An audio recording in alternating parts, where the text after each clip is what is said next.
মার্কিন president Donald ট্রাম্পের নৈশভোজে গুলি চালানোর ঘটনায় আটক হয়েছেন টমাস অ্যালেন নামের এক ব্যক্তি। লস অ্যাঞ্জেলেসের টরেন্স এলাকার বাসিন্দা ওই যুবককে নিয়ে চাঞ্চল্যকর তথ্য দিচ্ছে মার্কিন সংবাদ মাধ্যমগুলো।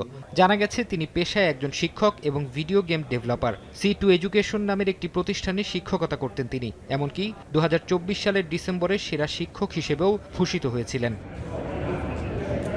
2017 সালে ক্যালিফোর্নিয়া ইনস্টিটিউট অফ টেকনোলজি থেকে মেকানিক্যাল ইঞ্জিনিয়ারিংয়ে স্নাতক শেষ করেন। এরপর গত বছর কম্পিউটার সায়েন্সে স্নাতকোত্তর ডিগ্রি নেন ক্যালিফোর্নিয়া স্টেট ইউনিভার্সিটি থেকে। পেশাগত পরিচয়ের বাইরে অ্যালেনের রাজনৈতিক মতাদর্শ নিয়েও পাওয়া গেছে তথ্য। ফেডারেল নির্বাচন কমিশনের রেকর্ড অনুযায়ী 2024 সালের অক্টোবরে কামালা হ্যারিসের প্রেসিডেন্ট নির্বাচনী প্রচারণায় $25 অনুদান দিয়েছিলেন ওই ব্যক্তি।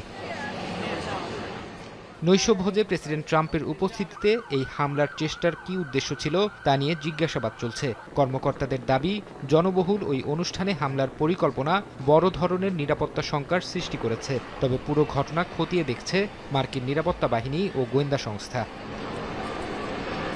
ফারহাদ চৌধুরী, সময় সংবাদ।